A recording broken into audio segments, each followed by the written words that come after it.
In Dinant, I found only a few men belonging to the 7th Rifle Regiment. They had taken shelter in a town that had been subjected to French artillery fire from the west bank of the Meuse. A number of knocked-out tanks were scattered along the streets that sloped down toward the river, and the noise of combat could be clearly heard rising from the Meuse Valley below. It was impossible to drive my command and signals vehicles down the steep incline to the river without attracting attention, so Schraepler and I went down on foot through the wooded hillside into the valley. The 6th Rifle Regiment was supposed to cross the river in rubber boats, but they were being held up by heavy artillery fire as well as constant small arms fire from French troops concealed among the rocks on the far bank. When I reached the area, the situation was extremely unsatisfactory. One boat after another was being destroyed, and the artillery fire made any attempt to cross exceedingly difficult. The enemy infantry were so well hidden that even careful searches failed to reveal their positions.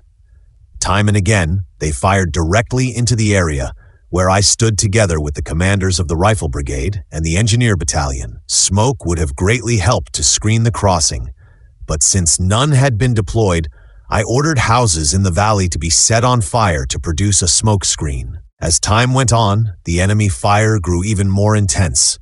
A damaged rubber boat drifted downstream toward us, carrying a severely wounded man who clung to it and cried out for help. He was on the verge of drowning, yet there was no way to save him, as the current was too strong and no one could reach him. In the meantime, the village of Grange, lying a short distance west of Hoo and a few miles northwest of Dinant, had been captured by the 7th Motorcycle Battalion. However, they had failed to properly clear the riverbank as they should have done. I therefore ordered that the enemy be driven away from the rocky positions along the western bank. Captain Schraepler, accompanied by another officer, drove south along the road in the Meuse Valley in a Panzer IV in order to assess the situation of the 7th Rifle Regiment.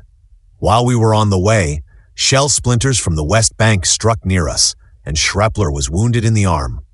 As we approached, individual French soldiers began to come forward and surrender. When we reached the 7th Rifle Regiment, they had succeeded in getting a company across to the western bank, but the intensity of the enemy fire had shattered their crossing equipment and brought further attempts to a halt.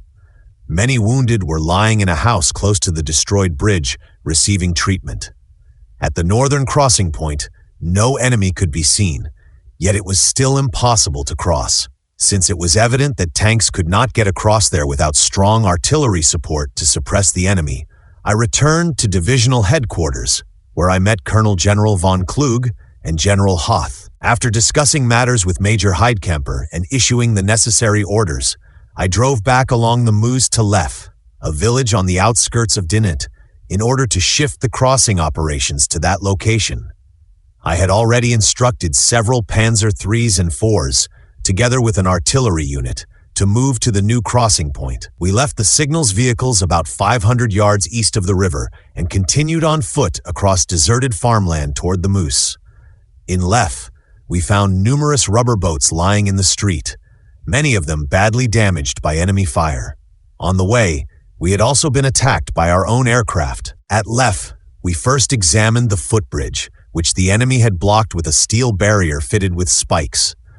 The firing in the valley had temporarily subsided, and we moved off to the right toward the main crossing point. There, the crossing attempt had once again come to a complete standstill, and the officers were clearly shaken by the heavy losses they had suffered. On the opposite bank, we could see several men from the company that had already crossed, many of them wounded. Numerous damaged boats and rubber dinghies lay scattered along the far shore. The officers stated that no enemy had been seen there.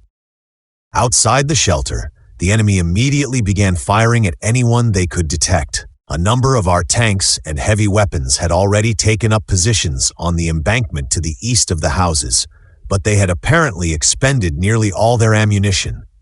However, the tanks I had ordered to the crossing point soon arrived, followed shortly afterward by 2 field howitzers from the Battalion Grossemann. Every likely position on the western bank that might conceal enemy riflemen was brought under fire, and soon the concentrated fire of all weapons was pouring into the rocks and buildings. Lieutenant Hankey destroyed a pillbox on the bridge ramp with several well-placed shots. The tanks, with their turrets turned sideways, advanced slowly northward at intervals of about 50 yards along the Moose Valley, carefully observing the slopes on the opposite side. With the protection of this covering fire, the crossing gradually resumed, and a cable ferry made up of several large pontoons was put into operation.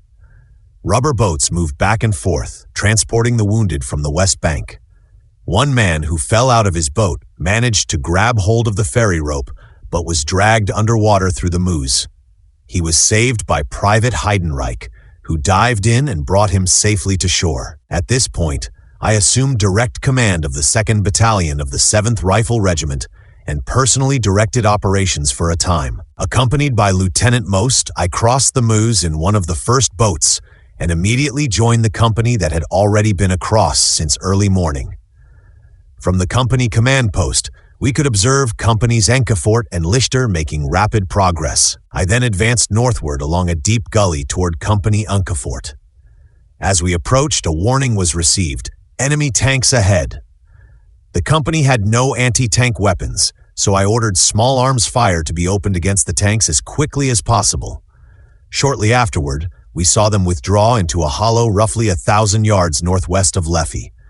Large numbers of French stragglers emerged from the undergrowth and gradually surrendered. I then went down again with Most to the Moose and crossed back to the opposite bank, after which I drove north with a tank and a signals vehicle to the crossing point of the 6th Rifle Regiment. By this time, the crossing was again underway, using rubber boats, and was proceeding at full pace. Colonel Mickle, commander of the anti-tank battalion, informed me that he already had 20 anti-tank guns positioned on the western bank. A company of engineers was engaged in constructing 8-ton pontoons, but I halted this work and instructed them instead to build 16-ton types. My intention was to get part of the Panzer Regiment across as quickly as possible.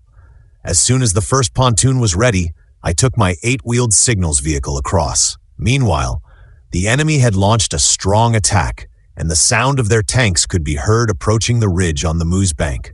Heavy enemy shells were landing all around the crossing point. When I reached brigade headquarters on the western bank, I found the situation to be distinctly unfavorable.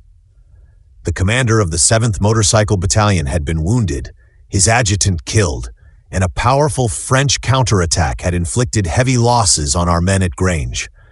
There was a real risk that enemy tanks might break through into the Moose Valley itself. Leaving my signals vehicle on the west bank, I crossed the river once more and issued orders first for the Panzer Company and then for the Panzer Regiment to be ferried across during the night.